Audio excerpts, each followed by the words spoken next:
Introducing the Italian Grape Geek program, a new and original approach to Italian wines. IGG, as it's fondly known, is a book, a podcast, an online theory course, and an in-person tasting course.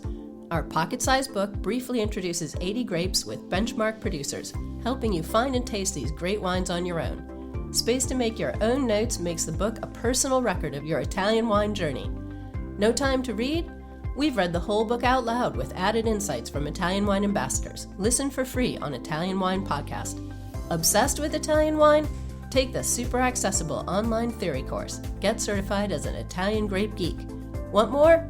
Our international IGG educators have got your in-person tasting course to cap off your full IGG immersion. Go to mamajumboshrimp.com and sign up today. The most important factor for our wines is soil and the position of our vineyards. The composition of our soil is a volcanic soil, in particular black basalt. And also the stone that is pictured on the label. Yes, the main stone we have is the flint. Very particular stone also is the symbol of our winery. The place where we have the vineyards is an historical place studied by some different universities. The people in stone era worked the flint to produce objects. I like the idea, the continuity between the past and the present. People in past work the stone, and now in the same place, the people work with the vineyards.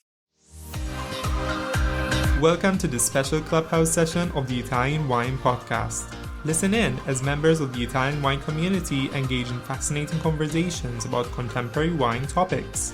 If you enjoyed the show, please consider donating through ItalianWinePodcast.com. And remember to subscribe and rate the Italian Wine Podcast wherever you get your pods. Hi everyone, this is Beatrice welcoming you to the Italian Wine Clubhouse Ambassadors Corner, one of the top ranked shows on Italian Wine Podcast. Here, our ambassadors get the mic to interview their favorite producers with total freedom. And if you miss it live, no worries, it's all recorded and dropped later on the Italian Wine Podcast. Today's guest host is Anna Obukhovskaia. Anna has 17 years of experience in wine retail, marketing and sales. Worked in a number of bigger wine importing companies and independent projects, founding the Italian Wine Tasting Club in Saint Petersburg in Russia. In 2020, she began her journey as an Italian wine ambassador. For the last few years, she is based in Slovenia, and currently she is leading export development and sales strategies for wineries and food producers at Nautilus Trade, the company she founded. Today, she's gonna interview Massimo Bronzato of Bronzato Winery in Valpolicella. So, Anna, Massimo, how you doing, guys? All great, thank you. Yes, me too. Anna, are you ready for our 3 ritual questions? Ready, Beatrice. Perfect. So, Anna, how did you discover the wines of Bronzato Winery?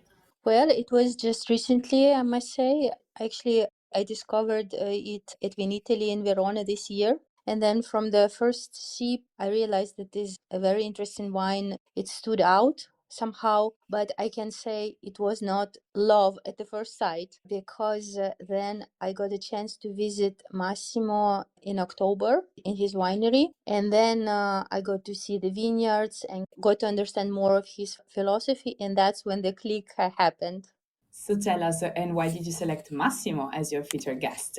Well, I really like the story behind this project, and the wines are based mainly on Corvina grape, which I personally love. It has a mix of delicacy and personality that somehow reflects Massimo himself and lets the wine speak for himself. Wow, that's super nice. What are the learning objectives that we should expect from this interview? Well, we'll be talking about Valpolicella, the unique soils and biodiversity, and also the challenges that producers face today, like keeping freshness and the character in a warming climate. And Valpolicella is such a dynamic region, actually, and I think listeners will enjoy discovering how it's evolving through passionate winemakers like Massimo. Okay, I think it's a really nice plan, so it's time for me to mute myself. Now I'm turning over the floor to you, Anna. Have a nice interview, guys. Thank you. So Massimo, let's start. I already mentioned that we met in person and that I've been to your estate not so long ago. But could you please tell to our listeners what's the story of Bronzato Winery? It's a family project born from passion and precision, but how it all began and what's the philosophy behind it? My family cultivate the land for generations, but only in the last years, in the last 10 years, my passion moved to cultivate the vine and the production of wine. For me, the wine production is like to close the circle because the normal agriculture of my family, they produce only raw material, while the wine production for me is like to close the circle, to start with the raw material, the grapes, and arrive to the final product, wine bottled by our name and distributed to our customer.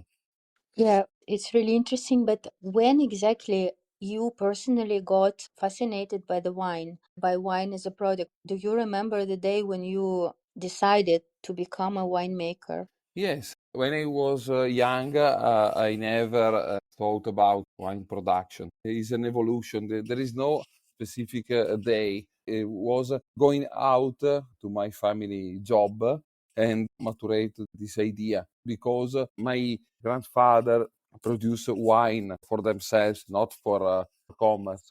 Probably this was the start for me. What are your duties in the winery? I know you're involved in so many steps, but what exactly?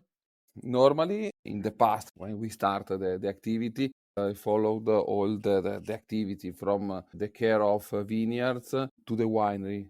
Now I have some collaborators that help me, in particular in the vineyards, while inside the winery to produce wine before bottling, all the operation are directly followed by me. And also the commercial part that is very important because it's important to produce, but is very important to communicate outside the value of your product. Well, that's true. That's exactly the link from the winemaker to the wine consumers, wine enthusiasts out there in the world. There's no way for them to get the wines if somebody will not go and introduce these wines or not sell, not do the commercial part of work. So, yeah, thank you for mentioning that. In your opinion, what are the most important factors that define the quality and character of Bronzato wines? The most important factor for our wines is soil and the position of our vineyards. In particular, the soil, we have a very particular soil, and altitude of our vineyards is both together is very important. We are in a very particular area, 400 meters above the sea level. The wind blow every day, and this condition together with the particular soil we have, give a very big impression to our wines. In particular, the soil is the composition of our soil is a volcanic soil. Is very particular soil. There is a lot of different stones, but in particular black basalt. And also the stone that is pictured on the label. Yes, sorry. The picture, the main stone we have is the flint. Flint is very common in all our vineyards. In a lot of parts, there is also black basalt. Lecinia stone is another typical stone. Flint is very particular stone. Also, is the symbol of our winery. I like this stone because for me, in the place where we have the vineyards, is an historical place studied by some different universities that the people in stone era worked the flint to produce objects, and I like the idea, the continuity between the past and the present. The people in past worked the stone, and now in the same place the people work with the vineyards. The stone in our vineyards give very important characteristic to the wines, particular minerality, the soil and altitude together permit us to produce organic. We chose to become organic producer in 2020. Yeah, we also, I think, need to mention that the winery is located actually very close to Verona city. It's almost within the city area, but vineyards located on the hills. So it makes a big contrast between climate in the city center in Verona and the temperatures in Verona and in the hills. That's quite interesting combination. Yeah, we are very, very near the city, but the altitude where we are permit that during the summer the temperature always less than 30 degrees, and the vine continue good vegetation during the summer, particularly in the autumn during the harvesting. The excursion between day and night is very, very high. We arrive in some days 20 degrees of excursion. Is very high excursion, very good for the maturation of grapes. That's quite a big difference, 20 degrees. Yes, we arrive in the night more or less to 10 degrees, and during the day 27, 28 degrees. Another particular phenomena in our area is the thermal inversion, in particular in temperature. After the harvesting, the temperature is higher than the plainer, than where we have the winery. Is a very particular area. We have many advantages to cultivate in this area. Okay, you definitely work more with red grape varieties, and they have such an elegant style and very pure expression. But could you speak a bit more about these varieties that you work with? Also, your approach with aging. Yeah, the varieties we use are Corvina, Corvinone, and Rondinella, are typical for Valpolicella wines production. In particular, Corvina is the vine that give the best result in our vineyards. Corvina in ITs express the best. In our wines, the percentage of Corvina is more than 80%, and the rest, 20%, composed by Corvinone and Rondinella. Corvinone is a very productive variety, but in some rainy years is not the best. Corvina, if cultivated good, is more constant and high quality result. And what about aging? Which vessels you use for fermentation and for aging? For fermentation, we use stainless steel tanks. Fermentation of our wines depends. For Valpolicella is normally 1 week, more or less 1 week, constant temperature. We ferment Valpolicella wines to 22, 23 degrees. For aging our wines, we use oak barrels. In particular, we use medium-size barrels of 5 hectoliters and big size barrels 20 hectoliters. We use both, and we think together we have the best result, because in the medium size barrels the wines evolve more rapidly. In big barrels evolve more time. But the union of these two different tanks, we think we have the best compromise. This year we try some different producer of oaks, but we individuate Slavonian oak for our wines is the best.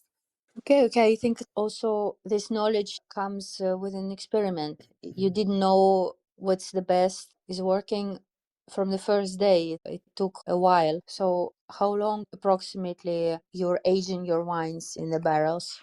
What's the minimum or maximum timing? Yes, normally depends. We use oak barrels for Ripasso and for Amarone. Ripasso normally is aged for less than 1 year, always, and depends from 7 to 9 months. While Amarone require more time. We arrive 2 years refined in oak barrels. 2 years for Amarone is necessary. Yeah, Marone takes quite long time, yeah, 5 years from the vintage to the year when it's coming out to the market. It's a long maturing wine. Yes, longer maturation, but it's necessary to have a more equilibrium to this wine. In particular, for Amarone, we are taking the road to use big barrels. Last year, we introduced the first big barrels from 30 hectoliters. The next 2 years we will look at the result, but we think will be great because in big barrels is necessary more time, but probably with wines like Amarone the result is better. Yeah. Well, do you ever worry about challenges linked to climate change in your area? If yes, then what are the most threats, or are those warm summer or unpredictable weather or any other conditions? Yeah, the climatic changes have influence also in agriculture, in particular in our area. In the last 2 years, in particular, the rainy condition in the spring and the summer was very difficult, very difficult condition. We are organic producers, so for us is also more difficult because we don't have a lot of instruments to defend our wines. We use only natural products. We don't have a wide range of products to use. So we can produce organic, but because we are in an area where it is easy to produce organic. If we were in the plainer, for example, was very difficult to produce organic. The climatic change also there is a more intense phenomena when rain a lot and in few minutes fall the rain that normally in past fall in 1 month. And this is a hydraulic problem for the soil, in particular in mountains, create big problem for also the soil stability. Yeah, well, I was going to say that hills are usually an answer to many of the challenges, like heat or humidity. But then with vineyards in the hills, there come other problems like hail, like slippering of the soil. So it's never even. It's never just one solution that helps with all the challenges. Yeah, well, switching slightly to another topic, if you would need to present Valpolicella area to people who don't live there, to tourists or to people who come visit, what would be your suggestion for people from abroad? What to visit, what to see, so that they could understand the area a lot better? Yeah, in general, I think Italy is one of the most beautiful place in the world, and also in Valpolicella, in the province of Verona, there are a lot of unknown places where we have the winery in the town of Montorio near Verona. There are two castles, but these castles has a very historical importance, but is not known. I think we have a lot of things to show to the people outside Italy. In my opinion, the union of tourism and tourism combined with wine and hospitality is very important and will be more important in future. I think for the people when come in Verona, I like to show the production, the way we have to produce, for example, appassimento is a unique technique used only in Valpolicella to produce red wines. Exactly. You have to dry the grapes for a few months. And how you actually do that? Yes, in this moment we are the appassimento will finish in the end of December. Now I am in the winery, and before the interview I was checking the boxes containing Corvinone Rondinella grapes for our Amarone. And when the people come in our winery, the first thing we do to show appassimento, and all the people remain very impressed by this amount of grapes stored in these small boxes in this big room. And in my opinion, the people remain impressed by the work that stay behind this production. This little room looks exactly like New York City, like Manhattan, with all these avenues and streets and tall towers of plastic boxes stored one on top of each other, and huge ventilators that move the air in this room to help grapes dry faster or dry consistently. So that's indeed a very impressive, very unique technology Yeah, from yeah. Valpolicella. Yes. Interesting. So, Massimo, could you also say, yeah, we understand from what you explained that Valpolicella is unique territory, beautiful winemaking area that is located with a great and little jewel of Italy, historical and architectural jewel, Verona, good gastronomy, restaurants, older architecture, beautiful pieces that people see in Verona, the river, bridges, castles. So I can go on and go on. So, but what Verona and Valpolicella, how this place is actually special for you? How you describe the feeling of living and working here?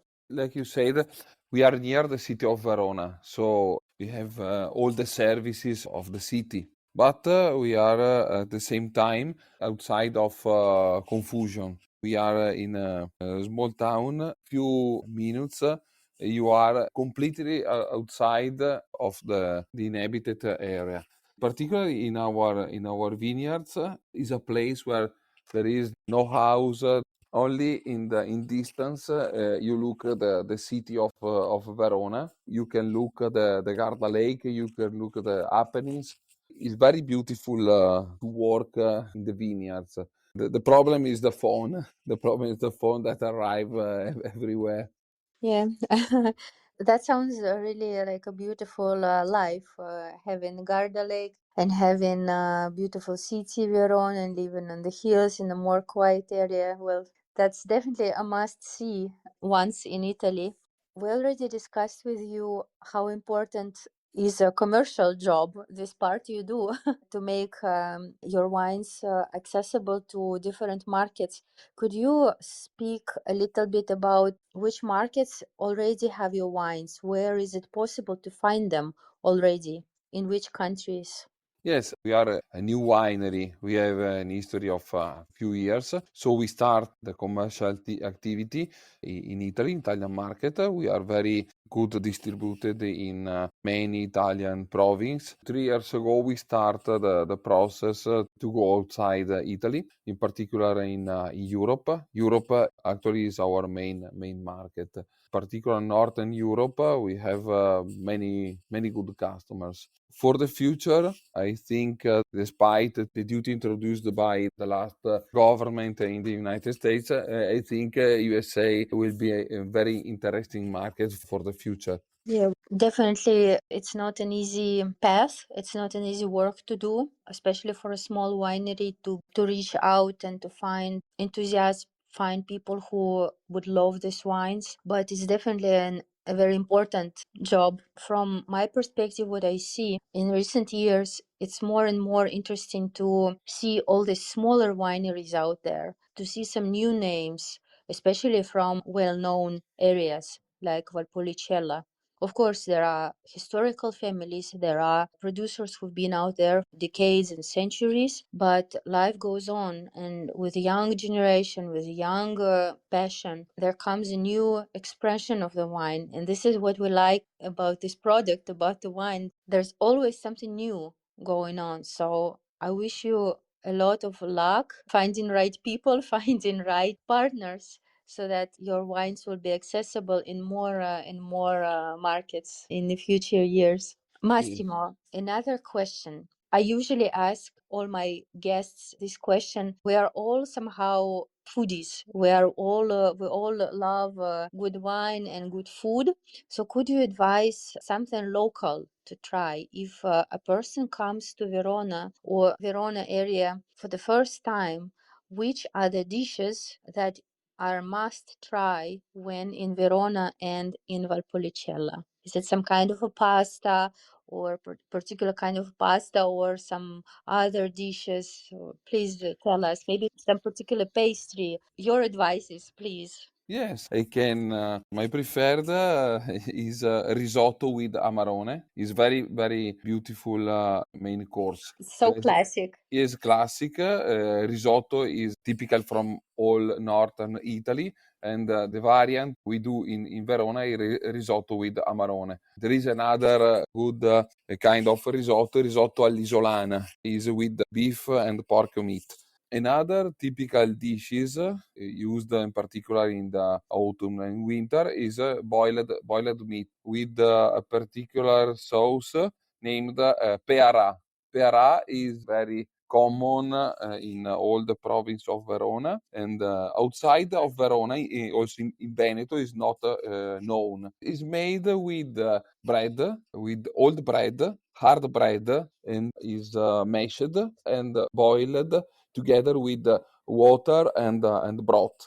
Okay. Is is not common. Is unknown outside of, not outside of Italy, outside of Verona is unknown. Besides bread and besides broth, what else is in there? Any The- tomatoes, any no, balsamic oil or anything? No, you boil some different kinds of meat, pork meat, beef meat, some typical salami boiled, cotechino, and is usually to put over the meat in the plate this sausage named peara. The history of peara come from the legend say was introduced by the Longobardy king Alboino, that was the king of the area. Oh, interesting. I also know that in Verona there is donkey meat. Also is yes, but I say my preferred is boiled meat with peara. Also, donkey meat is very common. Also, yes. Quite interesting, something special if you dare to try, I would say. And what about sweets? What is the main dolce in Valpolicella area or in Verona? There is no particular for dolce. Pandoro. Pandoro is a typical from Verona. Normally, it's common to eat during the Christmas time or in the month of December. Okay. Yeah, that's a delicious one. But somehow I don't see ricini a lot outside of, I only see it in Verona somehow. Maybe if it's also available in other cities, but very often I see it in Verona. Risini, yes, risini is a typical pastry. It's very common in some bar for the breakfast, like peara. Outside of Verona is not known. Okay, well, yeah, it's an interesting pastry with rice inside. Sweet pastry made with rice. Yeah, Yes, is made with rice flour. must have a breakfast once in Verona. Uh, Ricini. Well, thank you so much, Massimo. I would like probably ask my last question. How you see the progress of the winery in the next few years? Do you have any plans which to achieve? Do you have any ideas to implement? How you see your winery develop within this next few years? The evolution of our winery in terms of enlarge the range of wines. Probably we will introduce a basic Valpolicella. Now the range of our wines is composed by Valpolicella Superiore, Valpolicella Ripasso Superiore, Amarone, and another new project was introduced last year, rosé wine. For the future, probably the next year we will introduce basic Valpolicella, more or less 12 alcoholic degree. An easy wine, good for aperitif, good for simple dishes. Other project is to continue with organic production. The last years there are a lot of producers that let the organic production. We are happy to do this idea some years ago. We will continue in this road because organic with a lot of commitment. It's difficult to produce organic, but the people appreciate a lot the quality of organic products. Not in terms of quality products, but in terms of salutistic value of the product. Because also my philosophy is the wine must be good. If organic is better, but is a secondary value in my opinion. Secondary, but at the same time is important if is produced without particular problem. Yeah, well, within rosé wine of red grapes of Corvina, and within a lighter version of red wine, the Valpolicella, I think it's a very modern approach because it's more and more people prefer wine in less alcohol level. more easy drinking, as you mentioned, with more simple dishes, with aperitivo, without any food, or with some cold cuts, with starters. It's a perfect wine, perfect easy wine made of Corvina grape, which is very elegant. It's not watery. It has a character. It brings all the beauty of Valpolicella, this contrast that we discussed today, this special character of the northern Italy, lakes not far with a softer character, all these soils that bring complexity and particular depth to the taste. So wish you so much luck with your project and with your work. These are beautiful wines that you make. I enjoyed it a lot, and I hope to taste more wines with you in the future. So thank you so much, Beatrice. I think I'm ready to return the floor to you. Thank you so much, Anna and Massimo. That was such a nice interview. How are you doing, guys, now? Are you happy with it? What do you think? Yeah, absolutely. Yes. Perfect.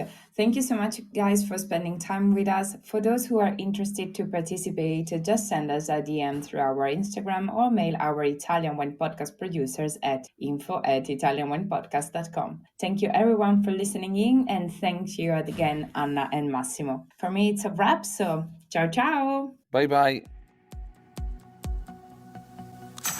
Listen to the Italian Wine Podcast wherever you get your podcasts. We're on SoundCloud, Apple Podcasts, Spotify, Himalaya FM, and more. Don't forget to subscribe and rate the show. If you enjoy listening, please consider donating through ItalianWinePodcast.com. Any amount helps cover equipment, production, and publication costs. Until next time, cin cin.